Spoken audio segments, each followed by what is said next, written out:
una joven de 24 años, desapareció de la tienda donde estaba pluriempleada durante el turno de noche. La policía encontró signos de lucha en la trastienda, pero definitivamente no se trataba de un robo. El autor desconocido había dejado la caja registradora llena. Pocos días después, se encontró el cadáver de la niña a 5 kilómetros de la tienda, y la investigación del espeluznante asunto se prolongó durante 25 años. No fue hasta un cuarto de siglo después cuando se supo lo que le había ocurrido a Lisa Siegert. Lisa Maria Siegert nació el 24 de marzo de 1968 en Holyoke, Massachusetts. Creció en una familia unida con otros 3 hijos. Vivían en un pueblo llamado Agawam. Desde muy pequeña se aficionó a la música y aprendió a tocar varios instrumentos. Incluso estuvo un tiempo en el grupo de música de la escuela. Después de la escuela, Lisa fue a la Universidad Estatal de Westfield, donde recibió su diploma de enseñanza en 1990. Como interna, trabajó varios turnos como maestra de guardería y también enseñó en la escuela dominical de su iglesia. Después de eso, aceptó un trabajo como profesora ayudante en la escuela secundaria de Agawam, donde ella misma había estudiado una vez. Pasó la mayor parte del tiempo trabajando con un grupo de niños con necesidades especiales. A los 24 años, era capaz de entender a sus alumnos mejor que ningún otro profesor. Al mismo tiempo, era muy profesional y se aseguraba de que cada uno de sus alumnos recibiera la mejor educación posible. También trabajaba a tiempo parcial en la tienda local de tarjetas y regalos por las tardes. El miércoles 15 de abril de 1992, terminó su turno en la escuela sobre las 5:30 y se dirigió a la tienda, donde trabajaría hasta las 9 de la noche. A eso de las 5:30, la hermana Lynn entró a trabajar con ella brevemente. Según sus recuerdos, Lisa estaba de buen humor aquella noche y nada hacía presagiar problemas. A la mañana siguiente, la vendedora Sofía Maynard llegó a la tienda y debía empezar su turno a las 9. Para su sorpresa, el coche de Lisa estaba en el aparcamiento. Esto era extraño, pues la niña trabajaba en la escuela por las mañanas y no debía estar en la tienda en el lugar de las clases. La luz estaba encendida y había un cartel de abierto en la puerta. Sofía pensó que Lisa podría haber salido en el turno de mañana debido a la proximidad de la Semana Santa. Planeaban inflar globos para venderlos en las fiestas. Sofía entró en la tienda y llamó a Lisa por su nombre, pero no obtuvo respuesta. Cuando se acercó al mostrador, vio allí sus cosas, incluida la cartera y las llaves del coche. Todo parecía muy extraño, y el colega decidió ponerse en contacto con la policía. Una brigada llegó a la tienda y procedió a inspeccionarla. Todo parecía normal en la parte principal del local, pero en la trastienda les esperaba un espeluznante descubrimiento. Los agentes observaron varias cajas aplastadas con restos de sangre. Más tarde, encontraron varias postales esparcidas por el suelo, que también tenían sangre. También encontraron una pequeña abolladura en la puerta que pensaron que podría haber sido causada por un taconazo. A pesar de todo, no pudieron encontrar ninguna pista útil en el local. Pronto se supo que Lisa tampoco se había presentado en la escuela esa mañana. El director incluso llamó a su madre para preguntarle si todo iba bien, pero la madre tampoco sabía dónde estaba su hija. La noticia de la desaparición de Lisa se extendió rápidamente por la pequeña ciudad, y en cuestión de horas, todos sus amigos, familiares y conocidos conocían el caso. Lo primero que pensó la policía fue en un robo, pero esa teoría se descartó de inmediato. Nadie había tocado el dinero de la caja registradora ni la cartera de Lisa, y toda la mercancía estaba también en su sitio. Posteriormente, los detectives empezaron a reconstruir la cronología de los acontecimientos de esa noche. Se enteraron de que la hermana de Lisa había salido de la tienda sobre las 6 de la tarde. Hablando con los empleados de las tiendas vecinas, obtuvieron más información. Hacia las 7:20 de la tarde, Lisa habló con el dueño de la tienda de alfombras de al lado. Debatieron el acuciante problema del aparcamiento local, ocupado por los visitantes de la bolera. El propietario le dijo que él mismo no se arriesgaría a expresar su descontento con los conductores que aparcaban delante de sus tiendas, ya que muchos de ellos, según él, estaban locos y eran peligrosos. Lisa y él hablaron durante unos 15 minutos, tras lo cual él se fue a casa. Tras examinar la caja registradora, la policía descubrió que la última vez que se había depositado dinero en ella había sido a las 8:20 de la tarde. Los detectives también encontraron a una mujer que entró en la tienda sobre las 5:09.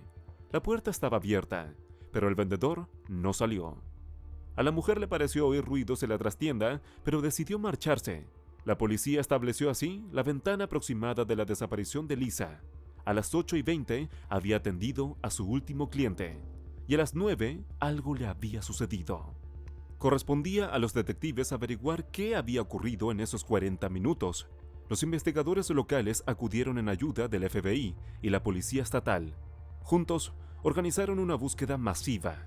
Patrullas a pie peinaron los alrededores de la tienda, mientras varios helicópteros registraban la zona más alejada.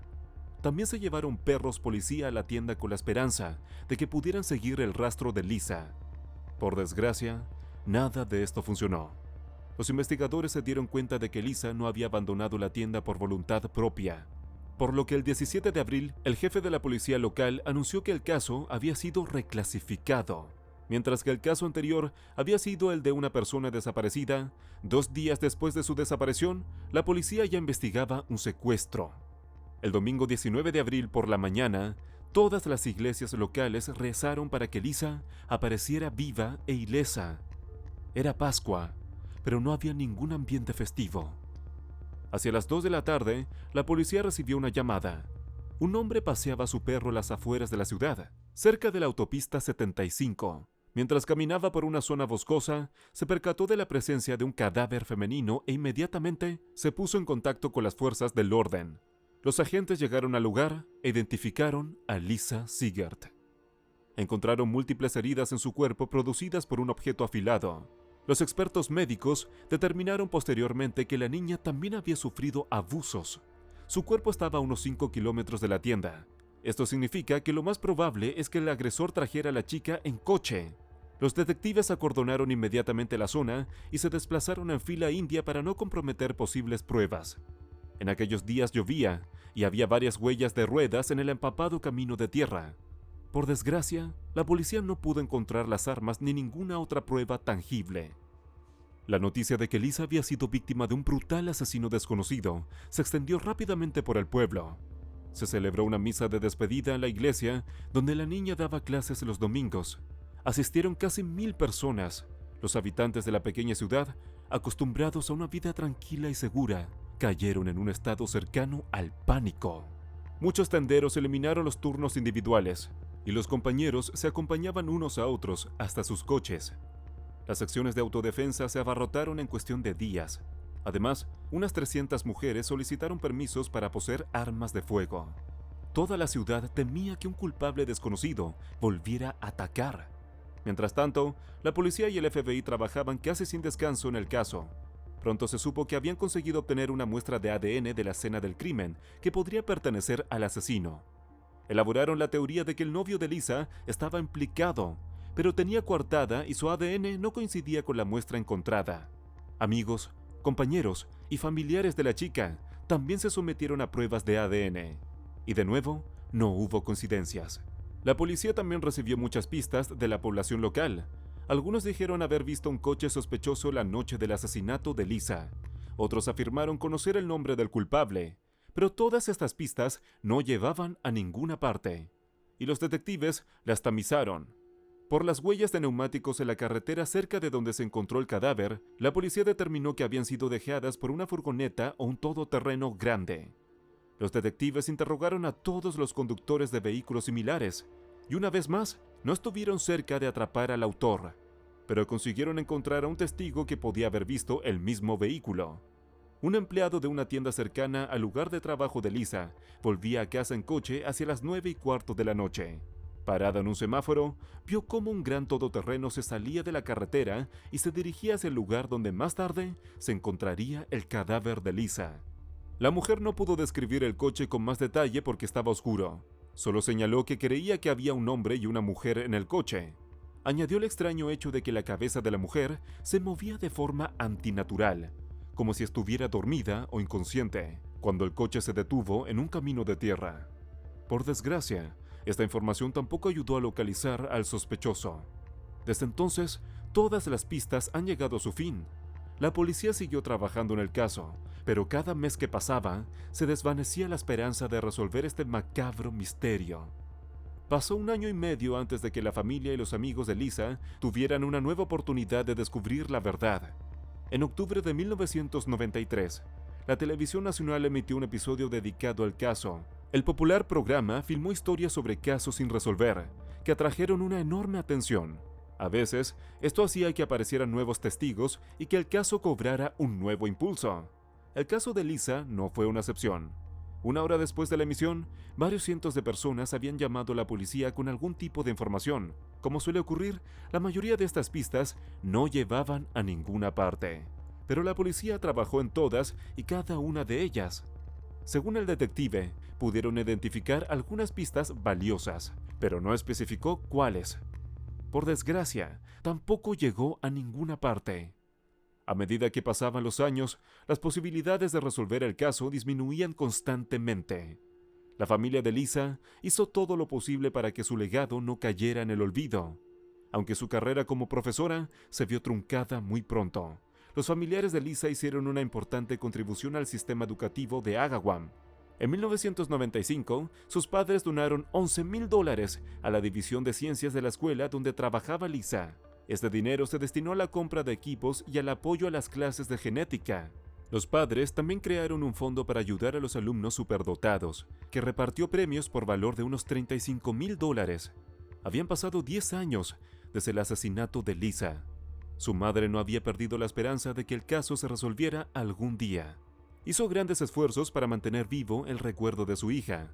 Su madre participaba en todas las entrevistas y respondía a las preguntas de los periodistas, y cada año reunía a cientos de personas para honrar la memoria de Lisa y encender velas.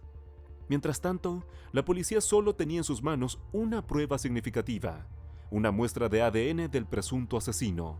Seguían cotejándolo con las bases de datos de delincuentes conocidos con la esperanza de que tarde o temprano llegara la persona adecuada. Pero año tras año, no ocurría. En septiembre de 2016, 24 años después del asesinato de Lisa, los investigadores decidieron probar un nuevo método, el fenotipado de ADN. Basándose en la información contenida en el ADN de una persona, los especialistas determinan los rasgos de su aspecto y construyen un supuesto retrato robot de ella. En la actualidad, el ADN se utiliza para determinar el sexo, la edad aproximada y el color de ojos y pelo. El retrato generado a partir de estos datos no siempre es exacto, pero a veces la coincidencia con el rostro de una persona real es sorprendente. Basándose en el ADN del presunto asesino de Lisa, los expertos presentaron 2 retratos del sospechoso, de 25 y 50 años. Cuando el departamento de policía publicó estos retratos, recibió más de 170 llamadas. Estas personas afirmaron haber visto a un hombre similar, pero la mayoría de estas pistas tampoco llevaban a ninguna parte. Y no fue hasta un año después, el 18 de septiembre de 2017, cuando la policía hizo de repente un anuncio de gran repercusión. El autor ha sido detenido. Resultó ser un hombre de 49 años llamado Gary Scarra. La noticia se hizo viral al instante en los medios de comunicación estadounidenses. Los casos en los que la policía encuentra un asesino después de un cuarto de siglo son muy raros, por lo que tales historias atraen inmediatamente una enorme atención pública. Inmediatamente después de la detención de Scarra, los investigadores revelaron cómo había conseguido seguirle la pista. Resultó que el hombre fue considerado sospechoso en 1993, un año después del asesinato de Lisa. Recuerde aquel programa de la televisión federal tras el cual la policía recibió cientos de llamadas con posibles pistas. Una de las personas que llamó era un abogado de Seattle. Dijo a los detectives que su cliente podría tener información sobre el asesinato de Lisa. Era una mujer que estaba en proceso de divorciarse de su marido. Vivían en un pueblo llamado Long Meadow, que estaba cerca de Agawam. Según la mujer, su marido estaba prestando cada vez más atención al caso de Lisa Siegert. Si se hablaba del asesinato en la televisión, corría a la habitación y se quedaba con la mirada perdida en la pantalla, totalmente indiferente a quienes le rodeaban. Como ya se han dado cuenta, este hombre era Gary Scarra. Entonces, tenía 24 años. Tenía un matrimonio problemático y un hijo de 1 año. Él y su esposa se peleaban constantemente y ya habían iniciado los trámites de divorcio poco después del nacimiento de su hijo. Según un comunicado de la policía, Ya en 1993 habían elaborado la teoría de que Gary estaba implicado, pero no encontraron pruebas que la respaldaran. Por el contrario, su exmujer como fuente de información suscitó dudas por doquier. El hecho es que tenía antecedentes de enfermedad mental, así como una larga historia de abuso de alcohol. Además, en el momento del divorcio, Gary obtuvo la custodia de su hijo por vía judicial, pero su esposa se llevó al niño a otro estado en secreto. Hay otro hecho importante que añadir aquí. No era la primera vez que ex esposas o esposas actuales llamaban a la policía diciendo que sus maridos podrían estar implicados en el asesinato de Lisa. Sorprendentemente, sí hubo muchas llamadas de este tipo, por lo que los detectives pensaron que el caso de Gary era solo uno de ellos. A pesar de ello, le interrogaron, pero el hombre negó cualquier implicación y se negó a dar una muestra de ADN.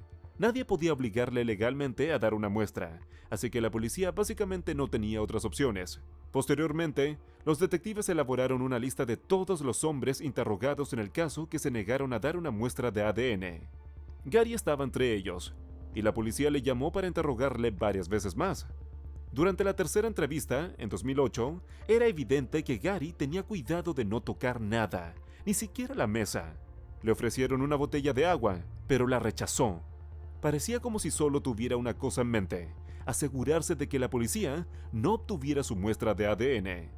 En 2017, los detectives tenían una lista de 11 sospechosos entre manos, incluido Gary.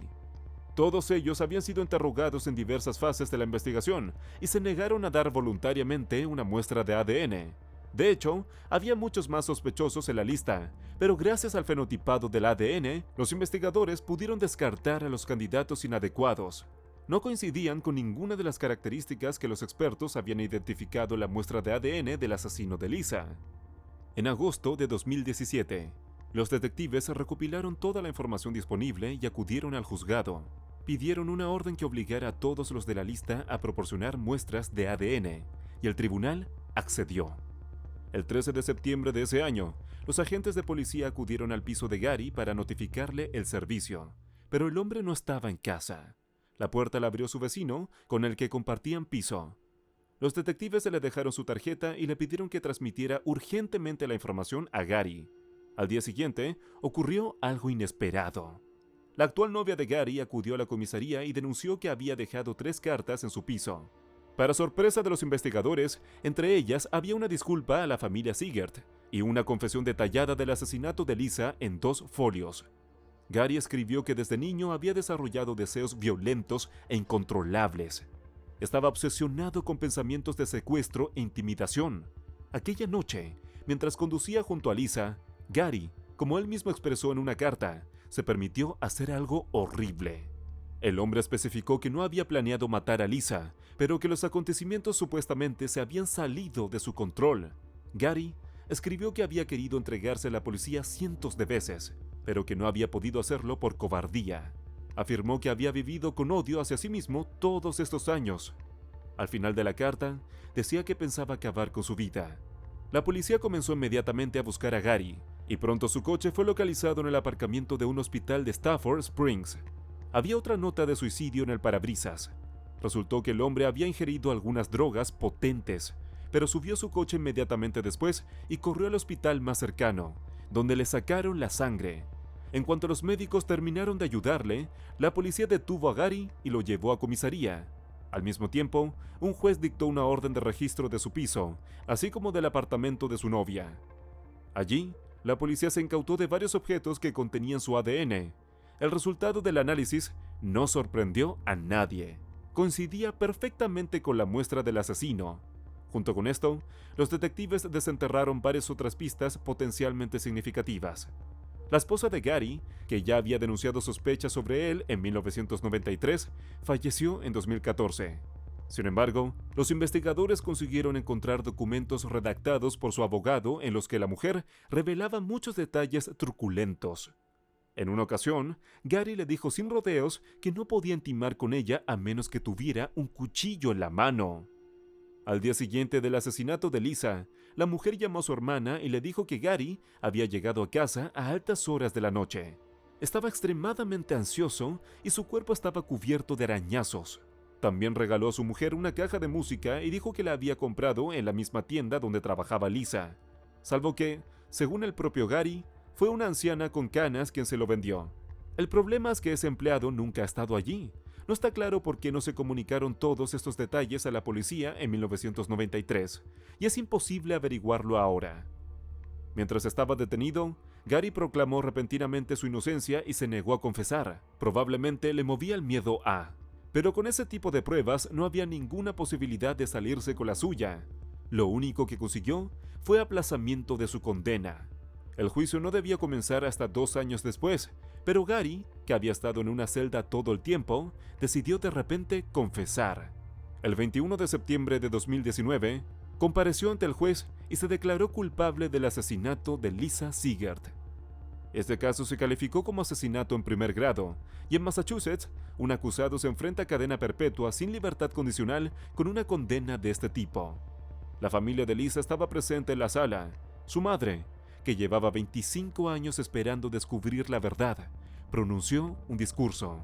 Dio las gracias a todos los implicados en la investigación, así como a la gente de pie que había apoyado a su familia durante todo este tiempo.